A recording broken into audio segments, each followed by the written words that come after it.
Bullock cart plane. Himalaya में एक आश्रम में एक जादूगर के पास कुछ विद्यार्थी जादू विद्या सीख रहे थे। पहले वो जादूगर ओम ह्रीम क्रीम भ्रीम कहकर हाथ हिलाते ही हाथ में एक कबूतर प्रकट हुआ। तब डोरजी नाम के विद्यार्थी ने भी ओम ह्रीम भ्रीम क्रीम कहकर हाथ हिलाते ही उसके हाथ में भी एक कबूतर प्रकट हुआ। फिर जादूगर ने क्रीम ब्रेम भूम कहकर हाथ हिलाया तो एक केला प्रकट हुआ। डोरजी ने भी क्रीम ब्रेम भूम कहकर हाथ हिलाया तो उसके हाथ में भी एक केला प्रकट हुआ। यूं सब विद्यार्थी उसके पास जादू सीखने लगे।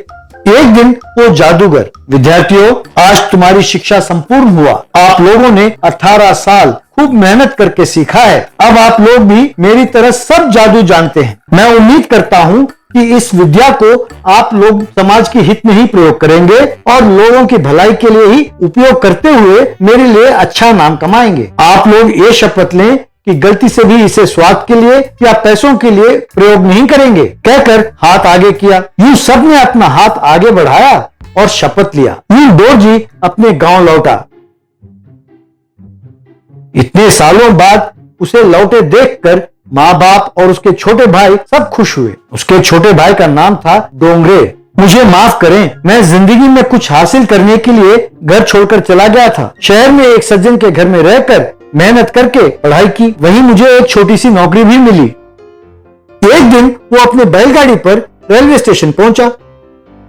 जादू सीखकर खूब पैसे कमाऊंगा ऐसा सोचकर 18 साल मेहनत किया। पर हमारे गुरुजी कहते हैं कि इसे स्वार्थ के लिए प्रयोग ना करो।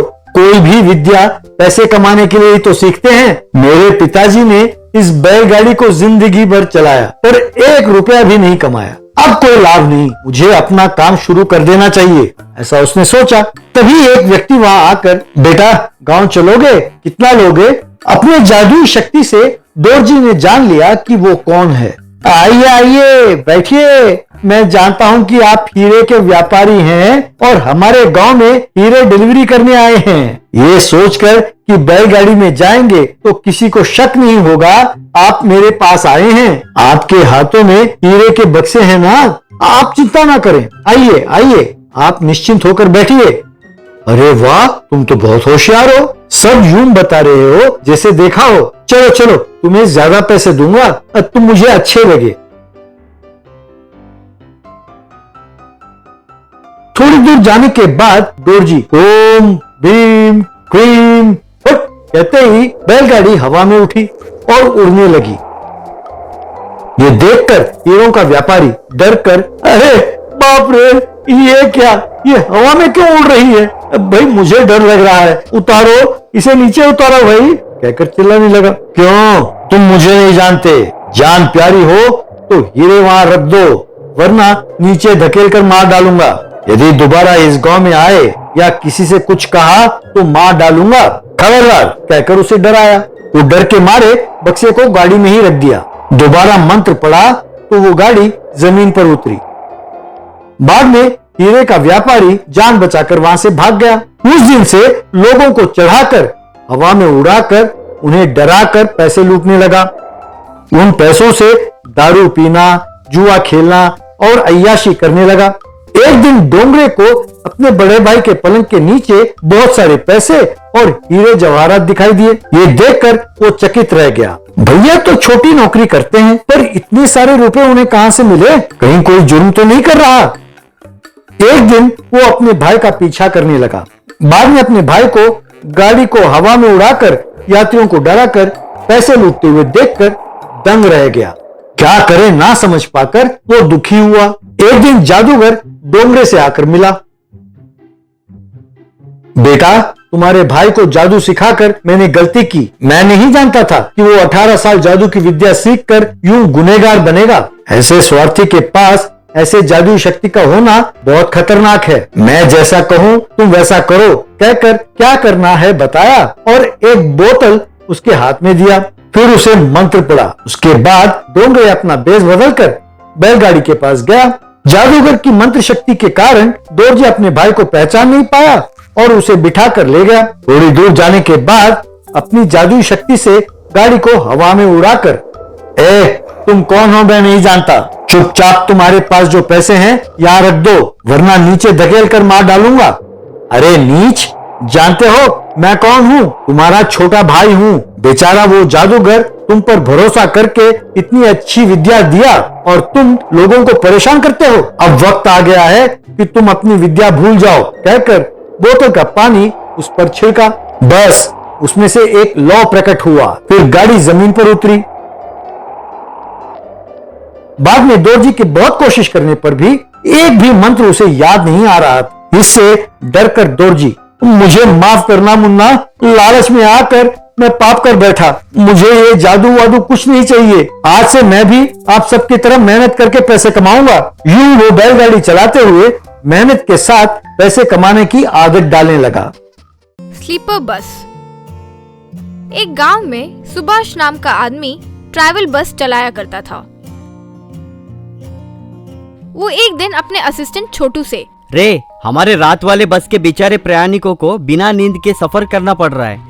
उनके आराम के लिए मैं हमारे बस को स्लीपर बस बना रहा हूँ।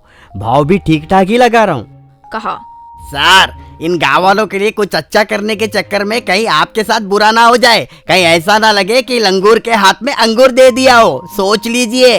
तुम बहुत ही शक्की इंसान हो, सब में बुराई ढूंढते रहते हो। इतना मत सोचो, सब ठीक ही होगा। इस तरह सुभाष रात में स्लीपर बस की सुविधा शुरू किया। एक आदमी अपने पत्नी और 2 बच्चों के साथ वहां आया। बस के बाहर सुभाष, टिकट सर, कहा। उसने टिकट दिखाया। सर, लगता है आपने एक ही टिकट बुक किया है। शायद फैमिली के लिए बुक करना भूल गए। भूले नहीं भाई, ये सोकर जाने वाली बस है ना। हम चारों रोज घर पर एक ही बेड पे सोते हैं, तो बस में भी एक ही बेड पर सोकर जाएंगे ना, इसलिए एक ही टिकट बुक किया। ऐसा नहीं चलेगा सर, एक बेड पर एक ही इंसान सो सकता है।